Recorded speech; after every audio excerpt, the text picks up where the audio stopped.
नमस्कार मित्रों, मैं हूं आचार्य अंकित नौटियाल। स्वागत है आपका हमारे YouTube चैनल धर्मशास्त्र में। जैसे कि आप जानते हैं कि हम इस चैनल के माध्यम से धर्म से संबंधित, ज्योतिष शास्त्र से संबंधित, पूजा पाठ, व्रत इत्यादि से संबंधित जानकारियां लाते रहते हैं।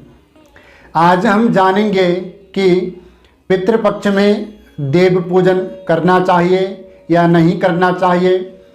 पितृपक्ष में यदि किसी का जन्मदिन आता है तो जन्मदिन का पूजन हमें करना चाहिए या नहीं करना चाहिए। व्रत शुरू करने चाहिए या नहीं करने चाहिए।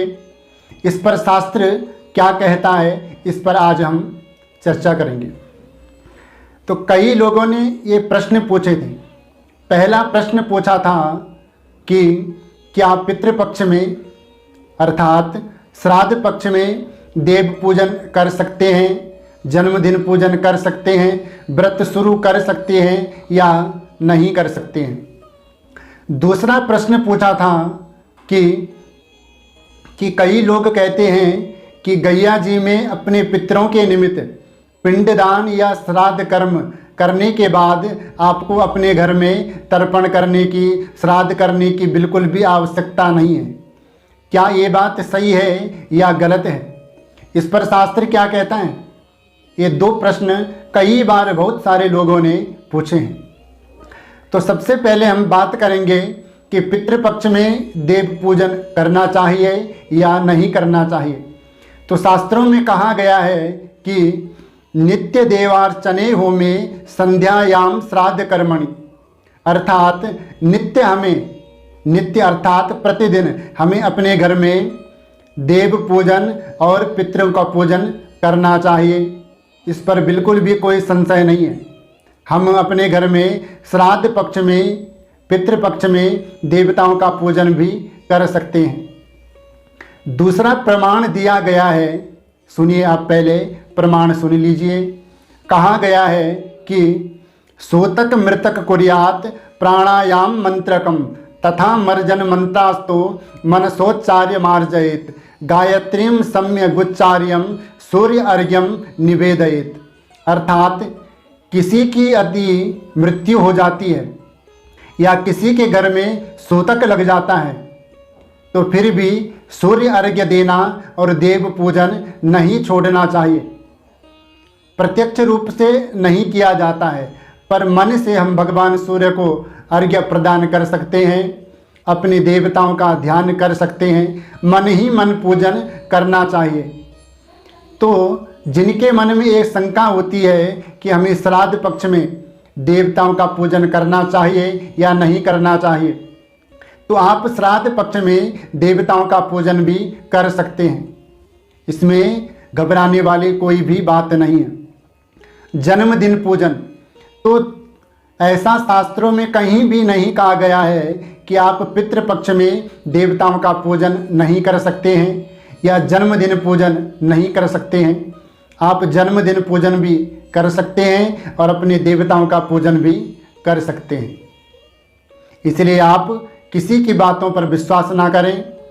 जो शास्त्र प्रमाण मैंने आपको बताए, आप शास्त्रों के प्रमाण पर ही विश्वास करें। यदि आप सनातन धर्म के वेद पुराण शास्त्रों को मानते हैं तो विश्वास करें, और नहीं मानते हैं तो जो आपकी समझ में आए वो आप कर सकते हैं। अब दूसरा प्रश्न था कि पिंडदान करने से क्या होता है। क्या गैया जी में पिंडदान करने के बाद अपने घर में श्राद्ध कर्म तर्पण देना चाहिए अपने पितरों को या नहीं देना चाहिए? इस पर भी बहुत सारी अफवाहें फैलाई जा रही है। कई लोग कहते हैं कि किसी ने हमें बताया है कि गैया जी में अपने पितरों के निमित्त एक बार पिंडदान कर दो तो आपके पितृ वैकुंठ लोग चले जाएंगे, भगवान श्री राम के धाम चले जाएंगे। फिर आपको अपने घर में पितरों का तर्पण या पिंडदान श्राद्ध कर्म करने की कोई भी आवश्यकता नहीं है। तो देवी भागवत में कहा गया है कि जीवतो वाक्य करणाता क्षयाये भूरि भोजनात् गयायाम पिंडदानम च त्रिभिः पुत्रस्य पुत्रतात। अर्थात पुत्र कौन है? पुत्र वह है जो उनके जीवित रहते हुए उनकी सेवा करे, उनका आदर सत्कार करें और उनके मरने के बाद उनका पिंडदान करें, श्राद्ध कर्म करें, उनके लिए तर्पण करें, उनके लिए अन्न दान करें, गाय का दान करें, पुण्य क्षेत्रों में जाकर उनके निमित्त तर्पण श्राद्ध कर्म करें, वो पुत्र कहलाने के लायक हैं। इसलिए श्राद्ध कर्म पितृकर्म जरूर करना चाहिए। निर्णय सिंधु में कहा गया है कि तस्य देशा कुरुक्षेत्रम गया गंगा सरस्वती प्रभासम पुष्करम चेति श्राद्ध महाफलम। अर्थात कुरुक्षेत्र, गया जी, गंगा तट, सरस्वती तट, इन पुण्य क्षेत्रों में जाकर अपने पितरों के निमित्त तर्पण करना चाहिए, श्राद्ध कर्म करना चाहिए, पिंडदान करना चाहिए। क्योंकि गैया जी भगवान के चरण हैं, हरिद्वार भगवान की नाभि है और सर ब्रह्मा कपाली बद्रीनाथ धाम में है। तो इन पुण्य क्षेत्रों में जाकर आप अपने पितरों के निमित्त पिंडदान, श्राद्ध कर्म इत्यादि कर सकते हैं। जो आपको ये कहता है कि एक बार गैया जी में पिंडदान करने के बाद आपको अपने पितरों के निमित्त तर्पण देने की आवश्यकता नहीं, उनका श्राद्ध कर्म करने की आवश्यकता बिल्कुल नहीं, तो ऐसा कहीं भी किसी भी शास्त्र में ये प्रमाण नहीं दिया गया है कि आप गैया जी में अपने पितरों के निमित्त पिंडदान कर दो तो उनकी मुक्ति हो जाएगी। प्रमाण के लिए आपको मैं बताता हूँ भगवान श्री राम जी। भगवान श्री राम ने पुष्कर क्षेत्र में, रामेश्वर में और अन्य जिन जिन तीर्थ तटों पर वो गए हैं वहाँ उन्होंने अपने पिताश्री के लिए तर्पण दिया, पिंडदान किए, उनका श्राद्ध कर्म किया। तो इसलिए ऐसा बिल्कुल भी आपने किसी की बातों में नहीं आना है जो शास्त्र के विरुद्ध हो। आप जब भी कोई कर्म करें तो किसी विद्वान ब्राह्मण से एक बार सलाह जरूर लेनी चाहिए, जो शास्त्र प्रमाण के अनुसार आपको पितृकर्म, देव कर्म करने की जानकारी प्राप्त कराएगा। हरिवंश पुराण में कहा गया है कि देव कार्यादपि मुने पितृकार्यम विशिष्यते देवतानाम ही पितरः माप्ययनम स्मृतम। अर्थात देवताओं से पहले पितृ हैं, पितृ प्रसन्न हैं तो देवता भी हमारे प्रसन्न हैं। और यदि हमारे पितृ ही प्रसन्न नहीं हैं, हमारे पितृ अगर हमसे अप्रसन्न हैं, तो हम देवताओं का कितना भी पूजन कर ले, कितना भी भजन कर ले, हम देवताओं को कभी भी प्रसन्न नहीं कर सकते हैं।